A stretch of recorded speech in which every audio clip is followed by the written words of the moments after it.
Bine v-am găsit la un nou episod din seria videourilor marca Timișoara Explorer dedicate unor evenimente, oameni și locuri din istoria Timișoarei. Astăzi vom vorbi despre revolta studențească din 1956 de la Timișoara, cunoscută și sub numele de Revoluția uitată a Timișoarei. Anul acesta se împlinesc 65 de ani de la aceste evenimente. Sim aici, lângă monumentul care marchează unul din locurile fierbinți ale evenimentelor din 1956. Când ne gândim la Timișoara, primul lucru care ne vine în minte sunt evenimentele de Revoluție de 1989, din decembrie. Însă acest eveniment nu a fost unul singular. El a fost unul precedat de mai multe evenimente prin care poporul român s-a opus bolșevizării și instalării comunismului în țara noastră. Printre cele mai cunoscute sunt rezistența anticomunistă din munți, revolta minerilor din anii 70 din Valea Jiului, greva muncitorilor de la Brașov din 1986, dizidența unor mai mulți intelectuali, printre care amintim de Doina Cornea, Mircea Dinescu sau Paul Goma și chiar scrisoarea celor 7 înalți demnitari comuniști către posturi de radio străine. Azi însă vom vorbi despre evenimentele din octombrie-noiembrie 1956, revoltele studențești din Timișoara și contextul internațional în care acestea se desfășurau. Trecuseră mai bine de 10 ani de ocupație sovietică în România și întreg spațiul est-european și 3 ani de la moartea lui Stalin și venirea la putere în URSS a lui Hrușov, care era considerat un reformator și un pro-democrat. Anul 1956 este un an important pentru popoarele din estul Europei aflate sub ocupație sovietică. El face parte din o serie de ani prin care popoarele au încercat să se elibereze de sub stăpânire și să acceadă la democrație și capitalism. În 1968, Ceoslovacii au făcut primăvara de la Praga, în 1980 polonezii au înființat sindicatul Solidaritatea, iar în 1989 în DDR a căzut zidul Berlinului, ceea ce a însemnat de fapt sfârșitul comunismului. În 23 octombrie 1956, studenții de la Politehnica Maghiară din Budapesta declanșează o serie de manifestări prin care cereau drepturi economice și politice. Acestea erau sintetizate în 16 puncte, care printre alte cereau și plecarea trupelor sovietice din țara. Acestora li se alătură și muncitori și oameni din alte pături sociale, în final strângându-se peste 200.000 de manifestanți în fața Parlamentului din Budapesta. Noam Imre, prim-ministrul țării în această perioadă, considerat un pro-democrat, nu ia măsuri puternice împotriva manifestațiilor și în final este demis la data de 2 noiembrie. În locul lui este numit János Kádár, care era considerat un pro-sovietic și odată cu numirea sa în funcția de prim-ministru al Ungariei în 2 noiembrie, trupele sovietice intră în Ungaria și înăbușesc în sânge revolta. Funcționarii maghiari, în semn de protest, taie de pe drapelul maghiar tema de origine sovietică, gest care va fi preluat și de revoluționarii români în decembrie 1989. Armata maghiară trimisă să năbușe revolta acestora, solidarizează cu ei, dând arme civililor. Au loc adevărate lupte de stradă, însă în fruntea represiunii se află securitatea maghiară, AHV-ul, întreaga capitală maghiară au loc adevărate măceluri, bilanțul victimelor fiind peste 2500 de victime, adică uciși, iar numărul arestaților și celor răniți nu se cunoaște exact. Se știe că peste 200.000 de maghiari au fost nevoiți să emigreze după aceste evenimente. În 6 noiembrie, revolta se încheie prin înăbușirea acesteia în sânge. Evenimentele de desfășurare în Ungaria nu puteau să rămână fără ecouri și în Timișoara. Timișoara era un oraș multicultural, multietnic, în care comunitatea maghiară constituia o comunitate importantă a acestuia. Posturile de radio din Ungaria sau Iugoslavia erau ascultate și oamenii erau la curent cu evenimentele ce se întâmplau în țara vecină. Studenții la Facultatea de Mecanică din Timișoara se solidarizează cu colegii lor maghiari. În 27 octombrie, în cantina facultății, aceștia fac un act de frondă și aruncă cu mămăligă în zidurile cantinei. Această mămăligă fiind rația de mâncare zilnică pe care aceștia o primeau. În 30 octombrie 1956 este convocată o ședință cu toți studenții și în anfiteatrul Facultății de Mecanică. Prezenți din partea organelor de stat și de partid sunt Ilie Verdes și Petre Lupu, înalți reprezentanți ai Partidului Muncitoresc Român. Aceștia înfierează bandele contrarevoluționare ce acționează în Budapesta.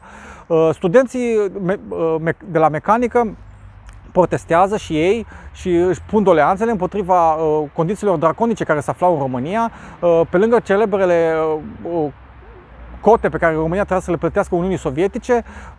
România se afla în condiții foarte grele, erau trupe sovietice prezente prin tot orașul și întreaga țară, instituțiile principale erau controlate de sovietici.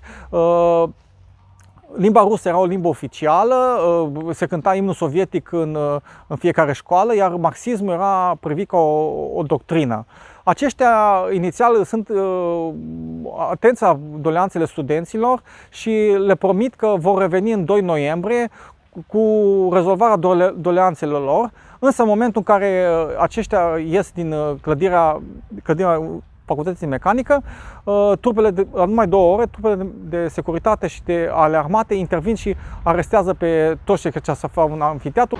A doua zi, în 31 octombrie, peste 1000 de studenți se strâng aici în fața sediului Politehnicii, cerând eliberarea confraților lor arestați și anchetați de către organele securității și ai miliției.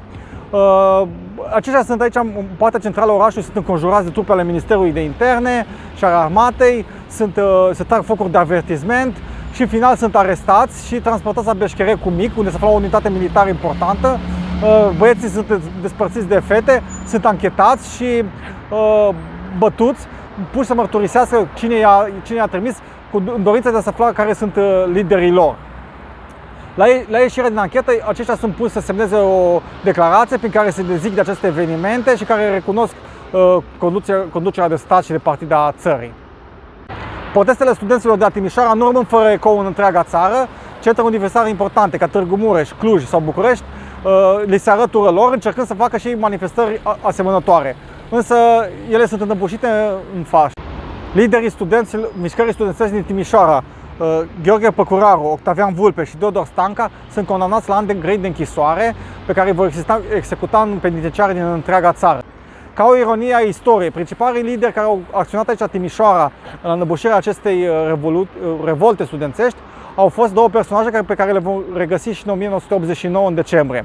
Ion Iliescu, tânăr membru al Comitetului Central al Partidului Muncitoresc Român, și Victor Atanasie Stănculescu, capitan în Armata Republicii Populare Române.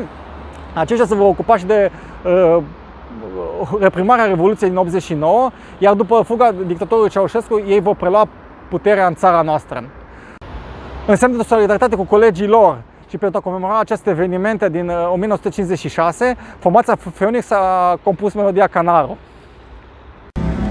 Dorim să vă prezentăm și câteva mărturii ale celor care au fost implicați direct în evenimentele din 1956 de la Timișoara. Teodor Stanca, unul dintre liderii studenților de atunci, povestește cum era la cantina Universității în 30 octombrie, când au venit reprezentanții partidului și ai securității și atunci au fost arestați studenții. Securitatea a intrat în cantină și foarte brutal le-a zis: până acum ați vorbit voi, de acum vorbim noi. Vrem să aflăm cine au fost cei care au luat cuvântul. El a ieșit imediat în față, nu a încercat să se ascundă, însă securiștii deja aveau o listă cu toți cei care luaseră cuvântul și se exprimaseră nemulțumirile la cantina facultății. Teodor Stanca, împreună cu ceilalți lideri ai mișcărilor studențești de la Timișoara, au fost condamnați după niște procese sumare. Teodor Stanca a primit 8 ani de închisoare. El a fost dus mai întâi la închisoarea de la Gherla, unde erau de obicei deținuții politici, unde condițiile erau îngrozitoare, erau câte 2-3 într-un pat, mâncarea era foarte puțină și de multe ori erau bătuți. Însă cel mai rău a fost când a fost transferat în lagărul de muncă de la Periprava, din delta Dunării, unde se murea pe capete datorită condițiilor foarte grele și torturilor pe care le îndurau de la șefii acelui lagăr. El a supraviețuit încă și a putut într-o oarecare măsură să-și reia activitatea după ce a fost eliberat, însă a fost urmărit în permanent de securitate. La Timișoara, care a participat la revolta studențească din 1956, a fost domnul Ioan Hollander. El mărturisește în cartea sa De la Timișoara la Viena, carte de memorii, cum a luat cuvântul în cantina studențească și a fost întâmpinat cu urale și era o atmosferă ca la Revoluția franceză, își imaginează el. Domnul Ioan Hollander a fost și printre cei duși la Beccherecul Mic, dar nu a fost condamnat la închisoare, însă a fost exmatriculat din facultate la numai 22 de ani. Cu optimismul specific tinereții, el nu s-a dat bătut și a încercat să-și refacă cumva viața în condițiile astea și a continuat să dea ore de tenis, care era marea lui pasiune. Însă dosarul lui de securitate ajunge și la cei cărora le dădea ore de tenis și este silit să își întrerupă și această activitate. Atunci, împreună cu tatăl său, decid să plece în Israel. Pe atunci începuse emigrarea populației evreiești în Israel și ne-a mișcat mărturia lui Ioan Hollander despre ce a însemnat plecarea lui din Timișoara și sfârșitul unei vieți. El era pe tren, în drum spre Viena. Am plâns într-una, eram nefericit. Mi-am luat rămas bun de la fiecare piatră, de la fiecare pom, gard și casă. Mă durea inima, pentru mine însemna sfârșitul. Mi-era perfect clar că în România nu mai aveam nicio șansă de a-mi clădi un viitor, că eram stigmatizat și exclus de peste tot. Emigrarea era de fapt singura mea șansă. Cu toate acestea, simțeam că mi se taie rădăcinile, că eram despărțit de toate și de tot ce mai era drag și cunoscut. Mi-am părăsit țara silit și împotriva voinței mele.